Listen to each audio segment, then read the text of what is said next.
आज आज जिस शख्सियत को मिलने वास्ते आए हैं वो अपने नाम के अपने तारफ के मोहताज नहीं, वो ने अवैस अहमद कुमन सियालकोटी।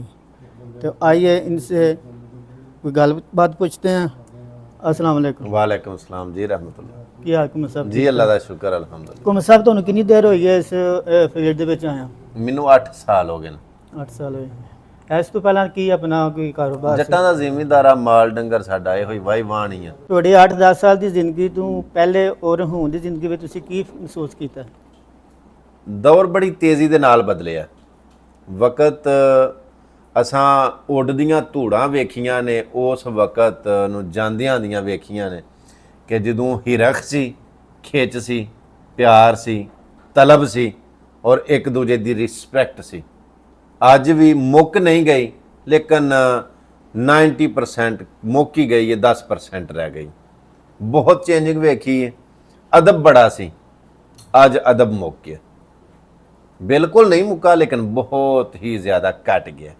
ਬੜੀ ਚੇਂਜਿੰਗ ਵੇਖੀ। ਤੁਸੀਂ ਘੁੰਮ ਸੋ 8-10 ਸਾਲ ਤੋਂ ਆਪਣੇ ਕੰਮ ਕਰ ਰਹੇ ਹੋ YouTube ਤੇ, ਫਿਰ ਆਪਣਾ Facebook ਤੇ ਜਾਂ ਆਪਣਾ TikTok ਤੇ।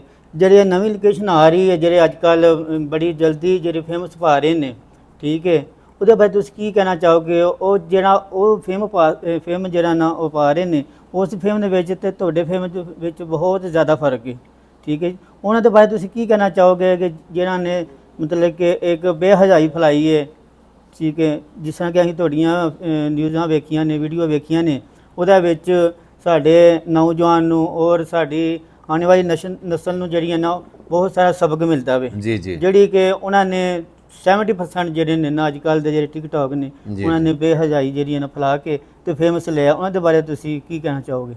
ਕੱਚ ਵੀ ਮਣਕਾ, ਲਾਲ ਵੀ ਮਣਕਾ, ਇੱਕੋ ਰੰਗ ਹੈ ਦੋਵਾਂ ਦਾ, ਪਰ ਜਦ ਸਰਾਫਾਂ ਅੱਗੇ ਜਾਵਣ ਫਰਕ ਹਜ਼ਾਰ ਕੋਵਾਂ ਦਾ।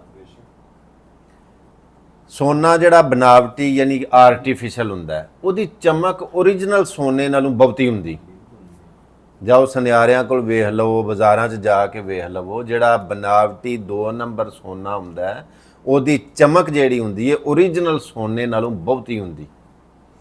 ਪਰਖ ਕਰਨ ਵਾਲਾ ਬੰਦਾ ਜਿਹੜਾ ਹੁੰਦਾ ਹੈ, ਉਹ ਜਿਹੜਾ ਸਰਾਫ, ਸੁਨਿਆਰੇ ਨੂੰ ਸਰਾਫ ਆਖਿਆ ਜਾਂਦਾ। ਜਦ ਸਰਾਫਾਂ ਅੱਗੇ ਜਾਵਣ ਫਿਰ ਫਰਕ ਹਜ਼ਾਰ ਕੋਵਾਂ ਦਾ, ਫਿਰ ਫਰਕ ਬੇਬਾ। ਮੈਂ ਇਹ ਨਹੀਂ ਆਂਦਾ ਕਿ ਜਿਹੜੇ ਸੋਸ਼ਲ ਮੀਡੀਆ ਦੇ ਉੱਤੇ ਰਾਤੋਂ ਰਾਤ ਆਪਣੀਆਂ ਵੀਡੀਓ ਟੋਟੇ ਲੀਕ ਕਰਾ ਕੇ ਵਾਇਰਲ ਹੋਏ ਨੇ, ਮੈਨੂੰ ਉਹਨਾਂ ਨਾਲ ਕੋਈ ਹਸਦ ਹੈ, ਕੋਈ ਬੁਗਜ਼ ਹੈ, ਜਾਂ ਮੇਰਾ ਉਹਨਾਂ ਨਾਲ ਕੋਈ ਅਦਾਵਤ, ਨਹੀਂ ਨਹੀਂ ਨਹੀਂ। ਲੇਕਿਨ ਇਹ ਕਹਿਣਾ ਚਾਹਾਂਗਾ ਕਿ ਉਸ ਬੁਲੰਦੀ ਨੂੰ ਕੀ ਕਰਨਾ ਕਿ ਜਿਹੜੀ ਬੁਲੰਦੀ ਦੇ ਉੱਤੇ ਚੜ੍ਹਦਿਆਂ ਬੰਦਾ ਆਪਣੇ ਮਿਆਰ ਤੋਂ ਥੱਲੇ ਡਿੱਗ ਪਏ। ਮੈਂ 8 ਸਾਲ ਤੋਂ ਮਸਲਸਲ ਲੱਗਾ ਸੋਸ਼ਲ ਮੀਡੀਆ ਤੇ।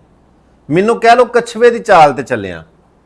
ਲੋਕ ਰਾਤੋਂ ਰਾਤ ਖਰਗੋਸ਼ ਦੀ ਚਾਲ ਚੱਲੇ ਨੇ, ਮੇਰੇ ਨਾਲੋਂ ਕਿਤੇ ਅੱਗੇ ਨਿਕਲ ਗਏ। ਮੈਂ ਨਾ ਸਗੋਂ ਚੰਗਾ ਹੋਰ ਅੱਗੇ ਨਿਕਲ ਜਾਣ, ਮਗਰ ਅਸਾਂ ਆਪਣੇ ਪਿਓ ਦਾਦੇ ਦੀ, ਆਪਣੇ ਖਾਨਦਾਨ ਦੀ, ਆਪਣੇ ਇਲਾਕੇ ਦੀ ਲੱਜ, ਇੱਜ਼ਤ, ਇਹਤਰਾਮ, ਕਦਰ ਵੇਖਣੀ।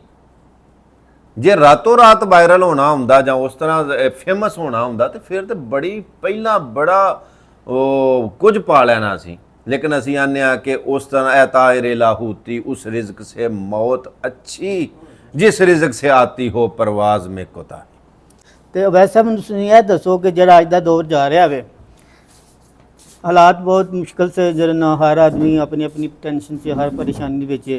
अगर कोई बंदा बिल्कुल लो लैवल से जा रहा है, दूसरा आदमी उन्होंने कोई देन च राज़ी नहीं है। अगर कोई बंदा कोशिश करके, हिम्मत करके, एक मेहनत करके थोड़ा जा अगे जाना चाहता है तो उन्होंने अगे जाना वेख के लोगों को दरगुजर नहीं होंदा, ओदियां लत्तां खिंचने शुरू कर देंदे ने।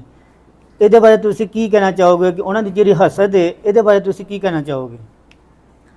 ਕਿਸੇ ਬੰਦੇ ਨੂੰ ਹੈਪੇਟਾਈਟਸ ਹੋ ਜੇ, ਉਹ ਦੱਸਦਾ ਕਿ ਮੈਨੂੰ ਕਾਲਾ ਯਰਕਾਨ ਹੋ ਗਿਆ। ਸ਼ੂਗਰ ਵਾਲਾ ਦੱਸ ਛੱਡਦਾ ਕਿ ਯਾਰ ਮੈਨੂੰ ਸ਼ੂਗਰ ਹੈ।